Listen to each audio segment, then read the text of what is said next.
नमस्कार दोस्तों, बहुत बहुत स्वागत है आप सबका एक बार फिर से।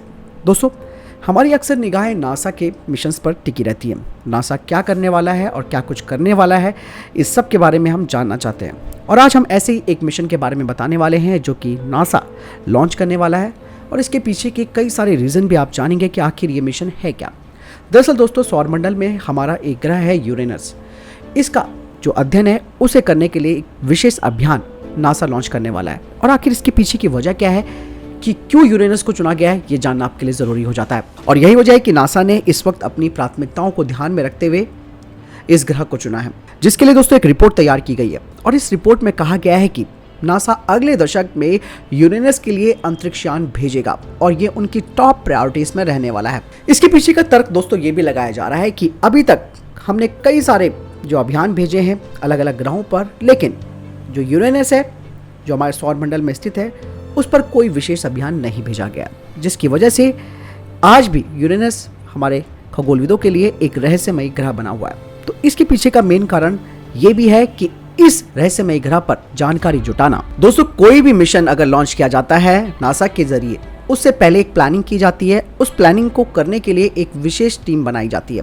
दोस्तों, मैं आपको बताना चाहूँगा कि अमेरिका के US national academics of sciences, engineering and medicine एक रिपोर्ट तैयार करता है, जो कि एक 10 साल की रिपोर्ट होती है। और ये रिपोर्ट जो इस बार जारी की गई है वो है 2023 से 2032 के बीच। और इस रिपोर्ट को तैयार करने के बाद नासा के पास भेजा जाता है ताकि वो इन लक्ष्यों की पहचान करके यहाँ पर मिशन भेज सके। दोस्तों, वैज्ञानिकों का मानना है कि अब ये वक्त आ चुका है जब हमें इस यूरेनस पर ध्यान देना होगा। और ये भी कहा जा रहा है कि इसके लिए ऑर्बिटर और प्रोब को लॉन्च किया जाएगा।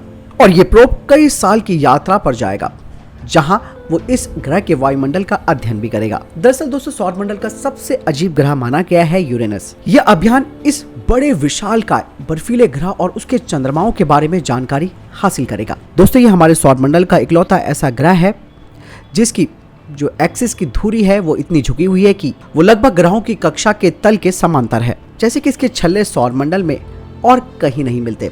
और यहाँ से ये रहस्यमयी एक्स विकिरण को भी उत्सर्जित करता है, यानी कि एक्स रे को भी ये उत्सर्जित करता है। इन सभी बातों को देखते हुए अमेरिका की इस कमेटी को लगता है कि यूरेनस पर गहन पड़ताल करने की जरूरत है। इस स्टडी से सौरमंडल के विकास के कई रहस्यों के बारे में जानकारी मिल सकती है। दोस्तों, इस ग्रह के बारे में अहम जानकारी दी थी नासा के वॉयेजर 2 ने, जब वो 1986 में इस ग्रह के पास से गुजरा था। दोस्तों, इस पैनल ने 2030 में कई लॉन्च विंडो यानी कि प्रक्षेपण का उपयुक्त समय की पहचान की है। और ये कहा जा रहा है कि 2031 का ये वक्त हो सकता है जब एक सही समय होगा यूरेनस पर अपना ये प्रोब और ऑर्बिटर को भेजने का। क्योंकि दोस्तों, ये जो लॉन्च विंडो होती है वो एक समय के हिसाब से की जाती है कि किस समय कौन सा ग्रह कितना पास होता है और कितना दूर होता है।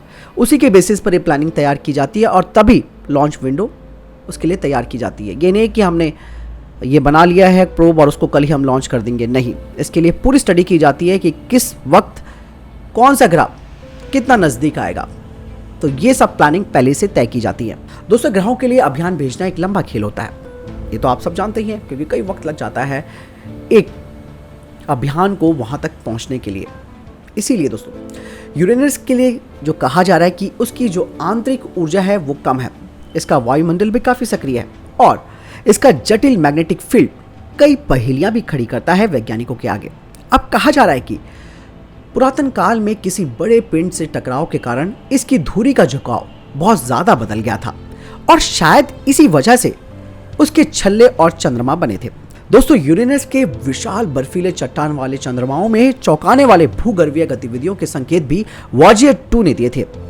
कहा जा रहा है कि यहाँ महासागरीय संसार हो सकता है।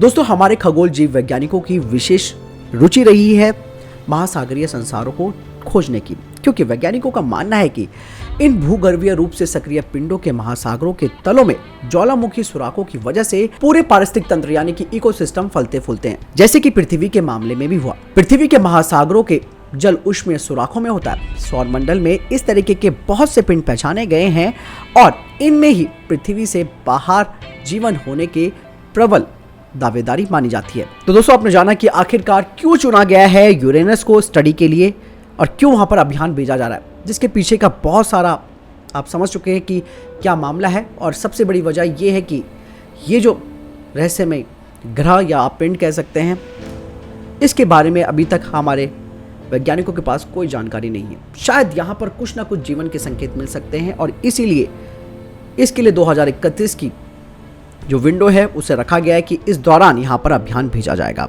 आपको क्या लगता है यूरेनस के बारे में? मुझे कमेंट सेक्शन में लिखकर ज़रूर बताएं। मिलता हूँ नई वीडियो के साथ। नमस्कार।